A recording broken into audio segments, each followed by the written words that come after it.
Before we dive in, I have to ask, do you have your ticket to Unstoppable Women yet? It's happening this Friday, which means you only have 2 days to grab your ticket before ticket sales close off. I guarantee you are going to want to be in that room. I don't want you to have FOMO when Friday comes around, you start checking out my Instagram stories, and you're going to have this absolute regret of like, God, I wish I had booked a ticket. It is going to be worth absolutely every penny and more. Not only are you going to learn from incredible speakers on that stage, but it's about also what you transform into in that room. It's about who you become in the process of the experiences and the conversations that you have and the masterminding sessions that we run. It is going to be so transformational at the same time as supporting the growth of your business. So if you haven't got a ticket yet, it's time to book your ticket ASAP. Like I cannot say it enough, time is running out. So grab your ticket now. Let's dive into today's episode. Welcome to the Next Level Life podcast with Christine Corcoran. This podcast is made for the powerhouse businesswomen who are ready to ignite their fullest potential. This is where we will dive deep into the mindset breakthroughs and sprinkle in some kick up the butt motivation so you can scale your business with confidence and clarity. Whether you're craving more income, impact, or inspiration, this podcast will be your ultimate resource for all things next level. Listen in as we have authentic conversations with game-changing female entrepreneurs as we reveal the secrets of what it takes to rise and thrive. So go ahead, ignite your inner fire, and let's get you taking massive aligned action. Are you ready to elevate? Let's go. The conversation I'm really excited to have today is going to be all about bold positioning and messaging and copy, because when it comes to standing out in a really saturated market, the way that you speak about your business and the way that you communicate your value is so freaking important. And so I've invited the beautiful Lucy from My Right-Hand Woman to come and join us and talk all about this today. Thank you so much for joining me today. Thanks for having me. I'm so excited. This is So like such a excited. hot topic right now. Let's Yeah. let's do it. And we recently met as part of the Standout and Sellout Summit. And so it was such a beautiful correlation to like connect all the dots and bring you on to the podcast and talk a little bit more in depth about this. So do you want to tell us, just as we get started, tell us a little bit more about you and what led you to create My Right-Hand Woman? For sure. So I started my right-hand woman after I got fired from my first job. I got fired after 90 days. So everyone says stay at your first job for a year or two. Well, I didn't make it because I wrote a 7-page manifesto on why the company would never be profitable after getting scathing progress reports every single Friday. And then I just lost it. Wow. And Oh my gosh. I need to know more about this. And that is like so bold. Like that. Can we just start there? Like that is so freaking bold to do that. Love it. Keep going. And I was 21 years old at the time. I like came downstairs. It was during the pandemic, and I told my mom, I was like, "Well, I don't have a job anymore." And she's like, "Well, that lasted long." And we just chatted about like next steps. And I told her, I was like, "Well, I think I really want to start my own business. I think I want to be a copywriter." At that point, I had been in a bunch of Facebook groups, and I had heard the word copywriter for the first time through a bunch of female business owners. And then I also had my degree in marketing. So I was like, let me just do it. Like, let me just get 5 clients, give them something for free, and get testimonials. And I did that. And the first 5 clients that I signed in quotes because they were free is they left testimonials that weren't just like, great copy, you would totally hire her again. They were messaging me privately and saying, you are meant to do this. And when I got that kind of feedback, especially after working for a very rough manager, I just told myself, I was like, I think I'm meant to work for myself. But more importantly, I think I'm meant to make successful women successful because of their strong personalities, not despite their strong personalities. And that became the building blocks for my right-hand woman. Oh my goodness. What an awesome story. And then also like that sucked. Like I'm sure that that sucked. There was parts of that that wasn't great. But I love that you had that beautiful confirmation from those clients to be like, yes, this is the path that you should be on. And also how it really activated that within you to be like, it's about being bold. And we're often told as women that we're too much or we shouldn't be so emotional or we are, expected to be quiet. Right. Mhm. And so it sounds like, and I would love to hear from you, like, is that something that really like lights you up that you think about like allowing women to be that bold? Absolutely. I think the things that women are often told are bad, like even let's just take too emotional, like what you just said. We know feelings sell. People are emotional buyers. Even men who say they're like logical buyers will go make like huge property investments because some guy talked to them over a beer and they felt cool. Like anyone who says they're not an emotional buyer is literally lying. So if you're someone who feels deeply, if you're someone who can't do the traditional sales copy because you can't help but like pour out all your feelings about your offer, okay, like write out those feelings in a concise and activating way. But there's nothing wrong with emotions, especially in business. And I think they're absolutely welcome at the table. Yeah, 1,000%. I cannot agree with you more. And you're so right. And I think that one of the biggest pieces I'm noticing, like as a sales strategist over the last few years, is this shift in the way that we sell. Because I think that we've been selling a lot from the masculine point of view, where it was like all the logical sides of things, but the emotional side is everything. And if we're not tapping into those emotions, because think sometimes as well, we find it hard if we're not natural writers and we don't normally express in that way, it can feel really difficult to like really truly express the form of emotion that we want to portray in our copy. And yet it's also always there. Like it's one of those reasons why we do what we do. And yet there's a way to unpack it and make sure that it comes through your messaging, right? Yeah, I think like it's really cool what you said about like the masculine side of sales. Like I'd be so curious what you're seeing in terms of the shifts of like high ticket sales. And then I can even fill in with like some of the shifts I'm seeing that match it or go against it with like messaging and copy. Yes. Oh my gosh, love this idea. So firstly, like I'm noticing a shift into a form of empathy. So going beyond just like these are the facts, this is what's included. We have to be holding space for people to have a decision to buy, especially in high ticket. I think gone are the days where people are like, we've had one conversation and then that person converts. Like that just doesn't happen anymore. We're seeing multiple conversations happen before people convert. And it's actually holding people in that emotional resistance to know whether it is the right fit or the right buy for them. And we get stuck in that emotional space because of being burnt in the past, buying stuff that really wasn't the right fit for us, or was we were promised, and like a lot of bro marketing where we was like people would bolster their packages full of stuff, and you're like, now we look at that and that's a load of crap. And so we've been burnt in the past, and I think that people are really hesitant to buy high ticket again because of that being burnt in the past. I think it's also in the lack of delivery after the promise. Um, that's probably the biggest one that I'm noticing at the moment. Do you want to add to that before I move on to another one?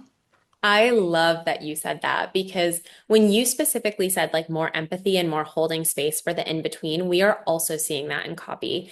I think in a couple of years ago, it was all about the attention economy. Like, how can you hook people in? Everyone has the attention span of a goldfish, all these different things. And I think now that we have ChatGPT and we have tools that will create like half decent stuff for us to throw out there on LinkedIn or on our website, wherever we need it, the focus is now on connection building. So I'm telling my clients, sell more with stories, sell more with things that are uniquely you, lean into your differentiators, and also don't shy away from pain points and objections. Like gone are the you're going to make 100K just by sneezing promises. Like it's okay to be rooted and real and grounded. And it's actually not just okay right now. It's the only way you can sell a high ticket offer because people need so much more specificity to know that they are the person that's right for this offer and they're being seen where they're at.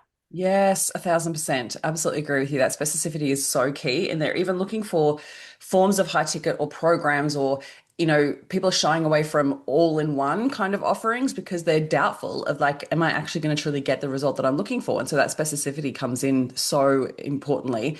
And I feel like the other thing as well is this. So yes, the empathy piece. I feel like there was something else that came to my mind then as you were talking. This level of like how do I put it? Like holding space, but like transparency. I think it's gone right from the extreme of like people looking like they have it all together or people buying from people that are like so successful. People are looking for this level of transparency and relatability. Do you agree with that as well? For sure. I think it's one of those things where it's almost like a donut, I like to describe it. Instead of relatable and activating being on some sort of spectrum or continuum, it's like you have to be activating. Like that's the outside of the donut. If you're not inspiring people to buy aspirationally, then, what's the point? But in the middle, we have this like relatability piece. So if you become activating, if you talk about what you're selling from a place of transparency and truth, by default, you'll be relatable. So I think it's less about like trying to be relatable because then I think people just try and be this like weird cool girl. And I'm like, no, like show off your weird cat. Like it's fine. But then, but then it's like you want to make sure you're focusing on the marketing that's going to make people see you as the expert, but you're doing it in a way that's still true to who you are, because then you'll just naturally have that relatability, like kind of cushioned in the middle. Yeah. And I've seen I've been having lots of conversations recently about people who are noticing a real shift in buying decisions and just things that used to work not working anymore. And one of the things I'm noticing is that the people who were almost creating a barrier, how do I put it? Like they're noticing that if they've missed elements or opportunities of really going deep to communicate who they truly are, people are going to other people who are communicating that. So, like, I was talking to someone the other day who's very successful, been in business like over 20 years. And what we are uncovered, why things have been like dropping off, is that she stopped sharing about her own life and about herself for the past few years.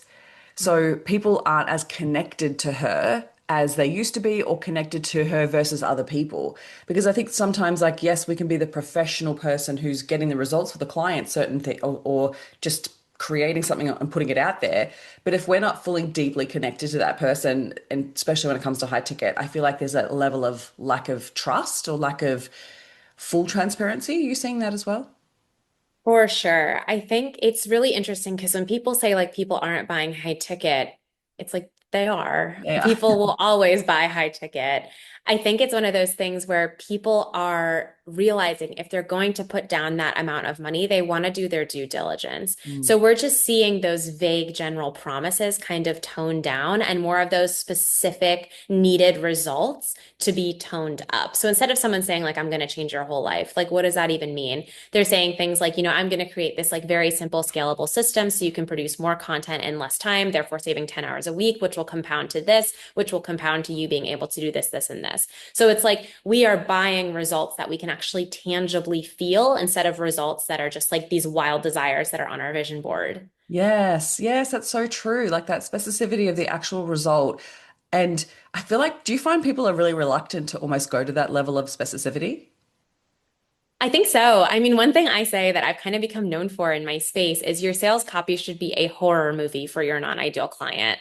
I think it should scare them and they should leave because if everybody likes you, then no one's going to love you. And people don't buy from people that they don't love, especially if it's a $50,000 offer. So if you want to draw in those people that are absolutely obsessed with you, that talk about you to all of their friends, you're going to have to scare away the people who are not right for you. Like there's no way to play in the middle. Oh my gosh, tell us more. How will we go about doing that? The biggest thing I would say is give actual tangible examples. So oftentimes when I see people, especially like write out their pain point sections, they'll say like, you're an overwhelmed mom who's doing a million things. It's like, first of all, no one can relate to feelings. If I say like you're feeling sad, you don't really know what that means. But if I say you haven't left your bed for 5 days and the thought of like getting up to get a sandwich feels worse than having to get a root canal, you know what that means. Yeah. So it's like get hyper specific with what these feelings are. So instead of saying like you're an overwhelmed mom, say, you're an overwhelmed like powerhouse business owner with two littles and you can't go to meetings right now because they're actually clutching onto your legs. So you need to find a way to market that doesn't put you in the room because, X, Y, and Z. Like you want them to actually tangibly feel that sensory pain point because that makes them feel like you get them, that you're not just trying to cast a net and like work with all moms. Mm, I love that. And I've even heard someone speak about this in way of like, think about,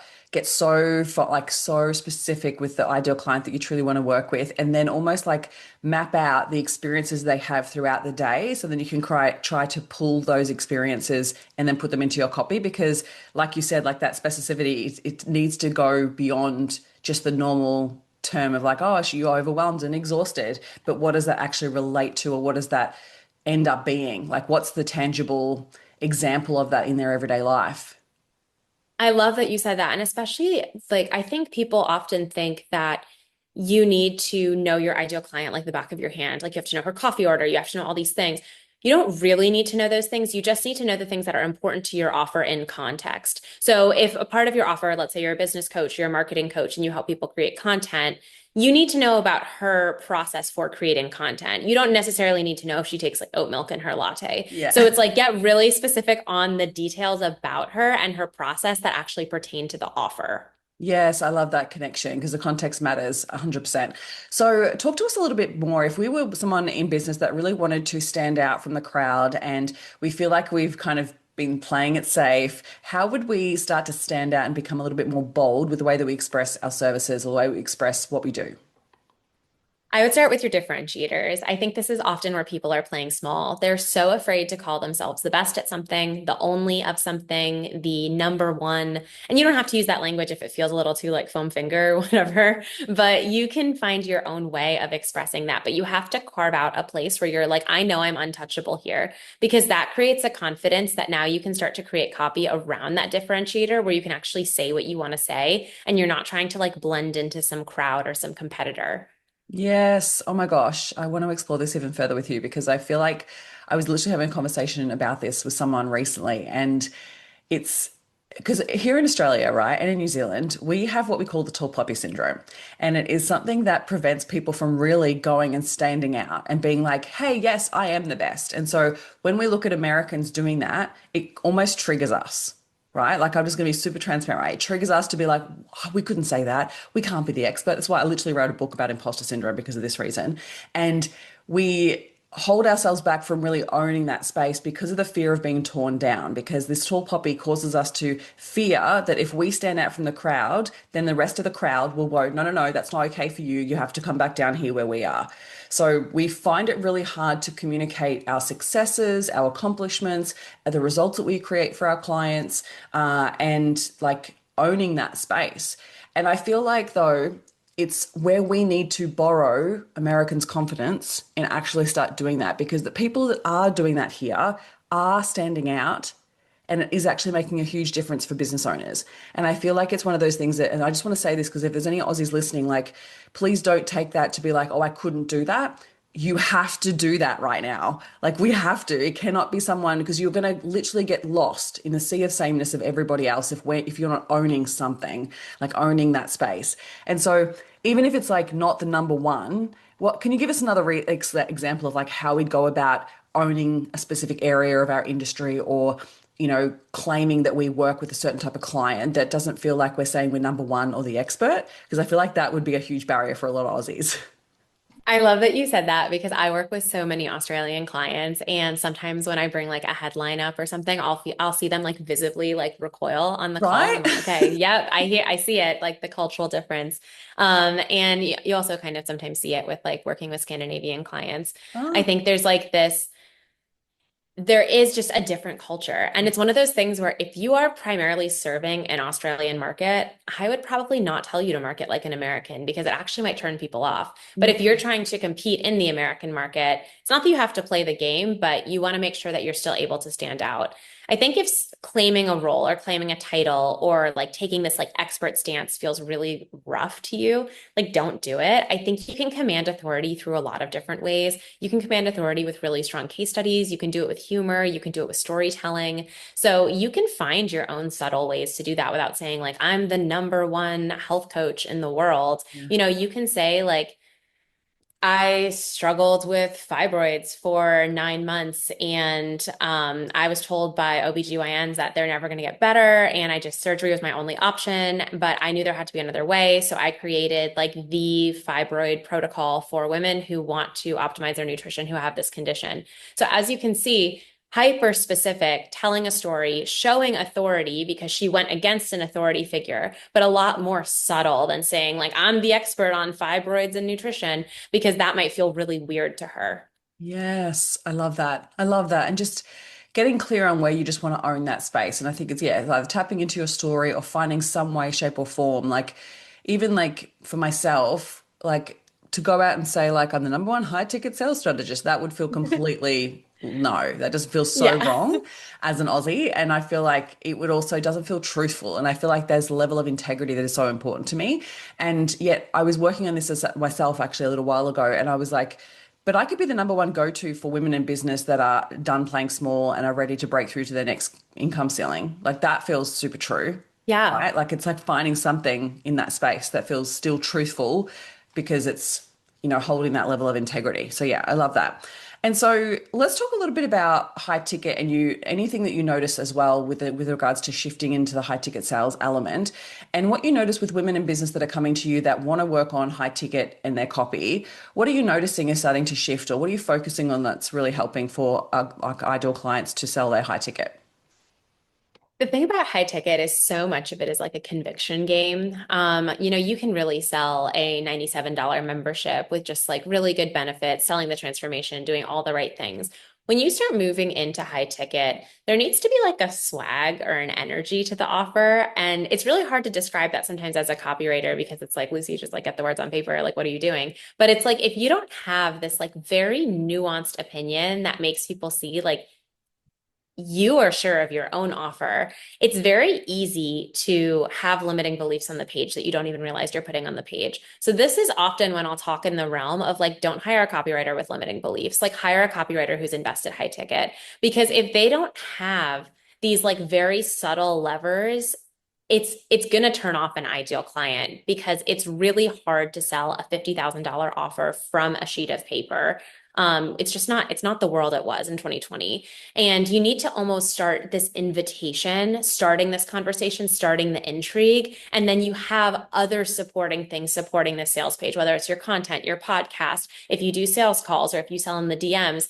Like it's no one thing, but you definitely don't want a sales page that's over promising, limiting beliefs just plastered on the page. And it's really sneaky things. Like it could be like, we're worth the money. As soon as you start saying stuff like that, it just makes the page look really cheap. So to kind of elevate the conversation, it needs to have that nuance. Yeah, so true. I just love that you use the word conviction because it's so true. So whenever I talk about like the sales element of high ticket, I'm like, you need to believe in the offer more than anybody else does. Because if you don't have that conviction, like as much as your copy's great, if your content isn't showing that level of congruence with that level of conviction. Like I said, like if your copy is amazing, but you're showing up in complete fear or desperation or really uncertain energy in your videos, people will feel that and not buy. So like it's For so true. sure. There's so many elements to it as well. How could we start to be a little bit more bold? Because I want to come back to this bold positioning, bold expression piece. If there was someone out there that's like, okay, I want to start being a little bit bolder in the way that I communicate, what would be some of the things that you would look at to support them with this? Yeah, so I think there's two things that are coming to my mind right away. Number one is like, what do you want to say that you're not saying from fear? And it's you probably know if you sat down with like a transcription and I was like, what are you actually helping your clients do? You would give me some like very casual dialogue. You wouldn't be like, well, I'm empowering them to hit 20K months. It's like, no, you'd probably be like, I'm like hitting their limiting beliefs like whack-a-mole, so they like never have them again. And it's like, cool. How do we say more of that? And if you're not like funny or that feels like weird, like you obviously have your own way of speaking. But I think that's the first thing is just what do you want to say? And then the second thing, when it comes to just like bolder expressions, sometimes it's just in the sentence structure. I think a lot of people just say a lot of words, and a lot of the words on our website aren't actually doing anything. So it's like cut down the words, concise sentences, get to the point, start your sentences on a verb, drive action, get the word I out of there. We don't need like I think. We know you think. You're the one who wrote it. So it's like just doing some of those like basic grammatical things to just sound more confident and more bold. And tell me more about like what you're noticing with AI and how people are going really wrong with it with this specific area. Because I feel like as you were talking, I'm like, oh God, I can literally see all the different type of sentence structure and all the crazy crap that people are using with AI that I feel like I'm having like a love-hate relationship with it at the moment. Like sometimes I'm like love it and it's coming up with some really great stuff and I use it a lot for brainstorming and it just helps activate certain thoughts for me. And then other times I'm like this is terrible. Like I cannot even use this. And it's so hit and miss. And even with like primed and even custom GPTs, I'm still finding that it's like hit and miss. So talk to us. Oh, there's so many questions I have here. So talk to me a bit about the experience that you're having with AI and what you're noticing with the shift in like with AI. And then I want to talk a little bit about sales pages. Yeah, I actually love AI because it made me make a lot of more money. When AI was on the scene, I'm gonna speak really harshly here. Like in 2025, the messaging bar, I think, is truly in hell.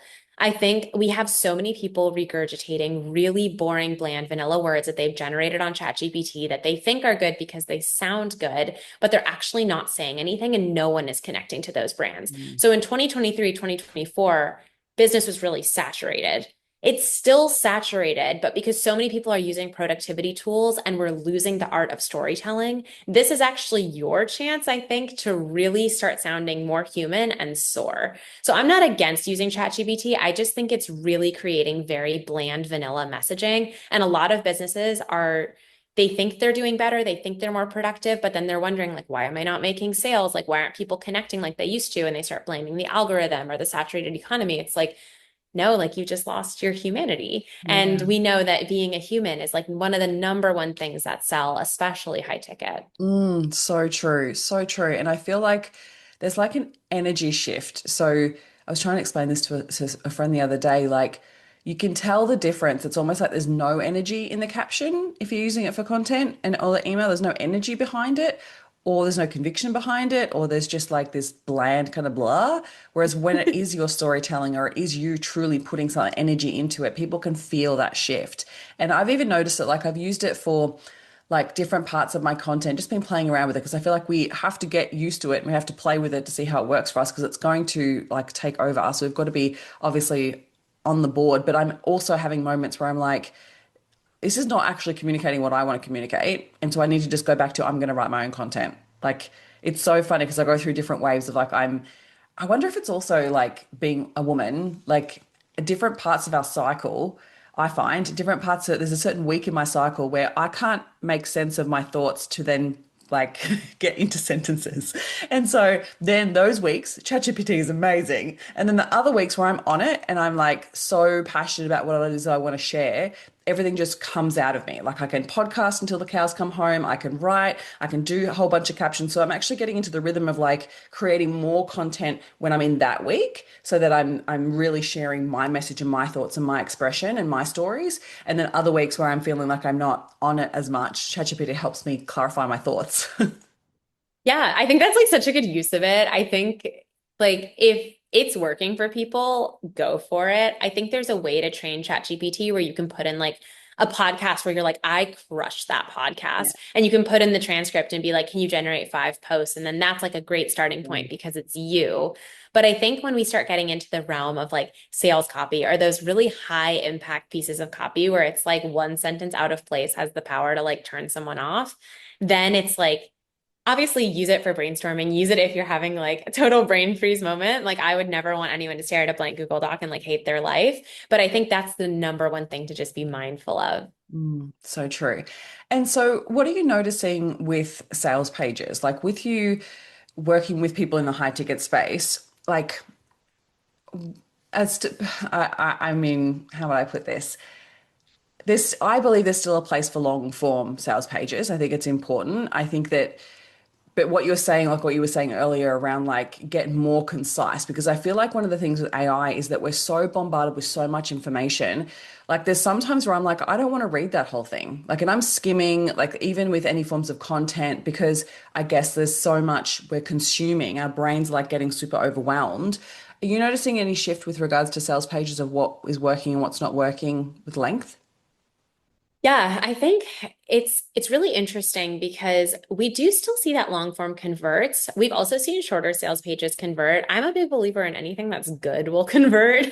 So, I mean, the thing about high ticket is people are going to have questions, people are going to have objections, and it's just like you need to ask yourself like do you want to take care of those in the DMs like one-on-one or do you want to have a place for people to go? I think when people are invested and the copy is interesting and it really speaks to them, they're going to stock everything. They're going to read the whole sales page, they're going to do all the things. But if it's a quick, like low ticket offer with a very specific transformation, then like, yeah, just send them the checkout link. So I think it really depends on the offer, but I like a long form sales page. I like reading it. If someone's kind of funny and they're guiding me through making a purchasing decision and I don't have to get on the phone with them, I would much rather read something. And I think buyers always buy differently. So it's really helpful to have your sales language in multiple mediums, whether it's a reel, you're showing up on stories, you're going live, you have a sales page, maybe you have some snippets that you kind of have throughout your website. Like the more you can talk about your offer, the better. So, but I wouldn't write off long form quite yet. I actually think we're going to see a resurgence emergence of it as people need more information and also want more storytelling. Yes, so good, so good. Amazing. And so how would we go about, especially with high ticket, like we talked a little bit about before, like how we can still bring in some fun and some personality. Talk to us about the differences of that with what people are trying to do with their copy, because I feel like sometimes high ticket can be a little bit stale. I always try, like, I find it really hard to bring in humor because I don't think I'm actually necessarily Yeah, funny. Um, I think you're funny. I'm not sure how I would go about doing that in copy, but like I am more like the motivational, like the tough love kind of person with an element of empathy. So like talk to us about how you would weave in personality in these types of things. Oh, totally. I don't think anyone's meant to be funny or provocative if it's not you. I think if you have to do that, you're going to feel so weird.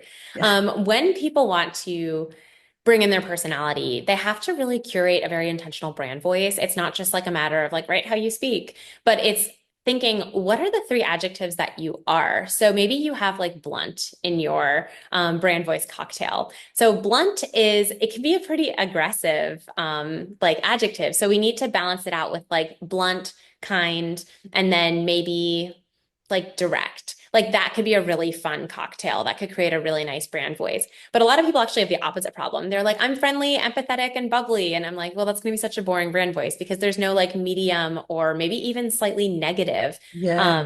tones. And I bet if you met a person in real life who was just like friendly, empathetic, and bubbly, you'd be like, wow, this person's like so boring. So you need to create that dissonance so your brand voice actually feels like a person. So can you explain that a little bit further? So how would we go about creating that dissonance? The number one thing is adjectives. So what I just said, but even like building upon that, I think it's just realizing that like brands are not perfect. So it's creating in your sales copy instead of like what I do in my sales copy is sometimes I'm like a little bit arrogant, but then I like rib myself on the page. So if you can kind of create that dissonance, whatever way it feels very like true to you, that's what people want to see. So it's like maybe Right. you make like a little quip about like, I mean, I am the best at this thing, but I guess I'll let you decide. And then you put some case studies. So it's creating almost that like that taking away the film of perfection. And then people feel like it's more of a human exchange when they're buying. Yes. Oh my gosh, Lucy, I love that so much. Because it's so funny because like there's when I think about someone that I follow online that does really great copy, she's so funny. And so she does the same thing. She like speaks to like her level of expertise, but then kind of like makes a quip at herself. And it's so entertaining. Like it makes me read everything that she puts out. And it's so good. But then also my secondary response is like, I could never do that. Like that feels weird. Like it's not me. It's like, well, how do I find that balance between like my tough love element, but also the empathy piece? Because that's what's me. Like I think one of the things that a lot of my clients say is like, I'm really in their corner and I never Yeah. judge. And there's a level of care and how much I care. It comes across really clearly in my containers. And then there's a level of tough love. So, like, I'm holding them to a higher level, a higher standard than they're holding themselves to. And that helps them then rise to that next level. And yet, like the hardest thing to put into copy. Like, But I think you said it. Like you said, you have the tough love and then you have the empathy. So maybe instead of a quip where it's going from like, I have a little bit of an ego, but haha, I'm funny. Maybe the quip is like, I'm going to drop this truth bomb that's going to make you want to leave, but then I'm going to like soften it with like another thing that comes after it. So it's like you might say the reason you're high, like you have never sold high ticket is X, but, and then a softer statement. I love that. Oh my gosh, I'm going to play with that for sure. So it's like push, but then like pull back. Yes. Oh my gosh. I feel like this is really going to help people understand how their copy is not landing. Like, do you know what I mean? Like, I feel like it makes people go, oh, I can see now why my posts aren't getting engagement is because I'm using ChatGPT and it is vanilla. Like, it is absolutely vanilla. And we're just seeing so much repetition of the same sentence structure that is really frustrating. That is like, I can tell that that's ChatGPT. Like, how do we go about personalizing it, bringing more attention to it? And it's such a hard balance to have because we know we need to create more content, but Yeah. it's also like, how do we use it to create more content without bastardizing our own message and our own stories? Yeah. I mean, it's like a chicken and an egg thing. It's of course we want more productivity. Of course we want to be a better business, but is our brand worth it?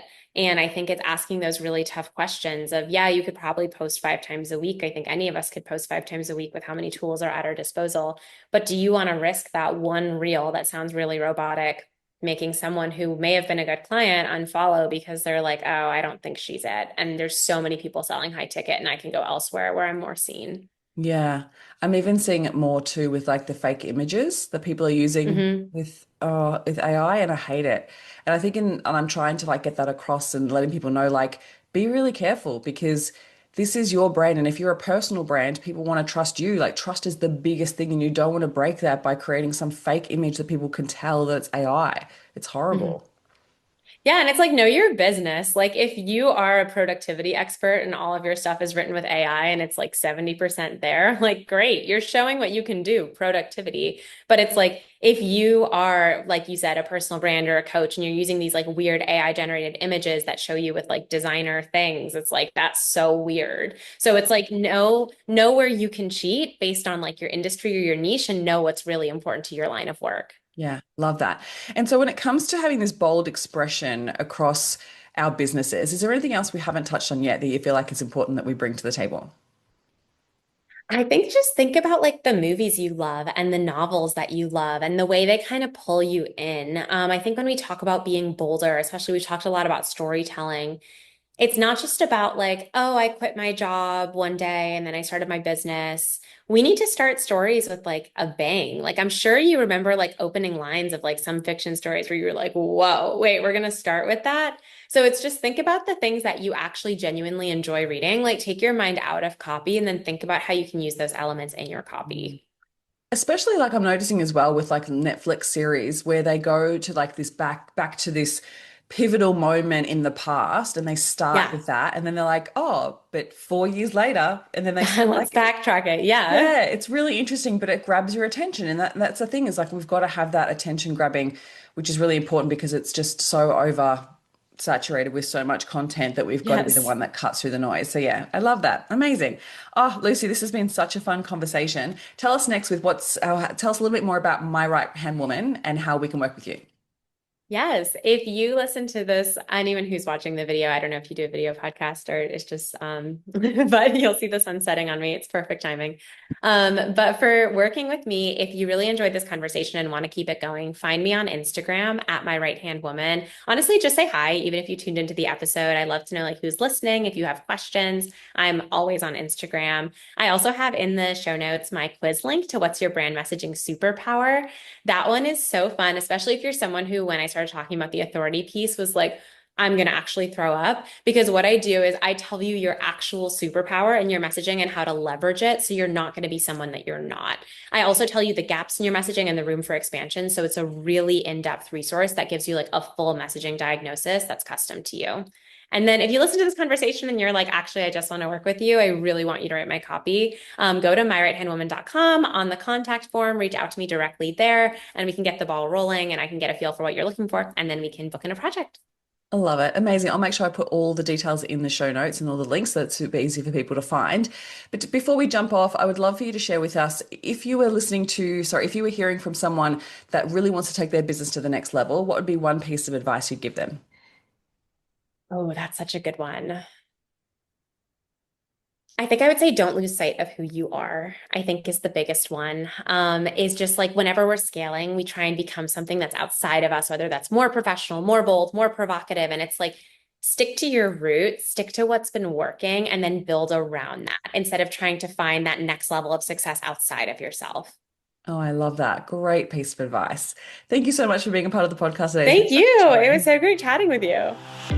Welcome to the Next Level Life podcast with Christine Corcoran. This podcast is made for the powerhouse businesswomen who are ready to ignite their fullest potential. This is where we will dive deep into the mindset breakthroughs and sprinkle in some kick up the butt motivation so you can scale your business with confidence and clarity.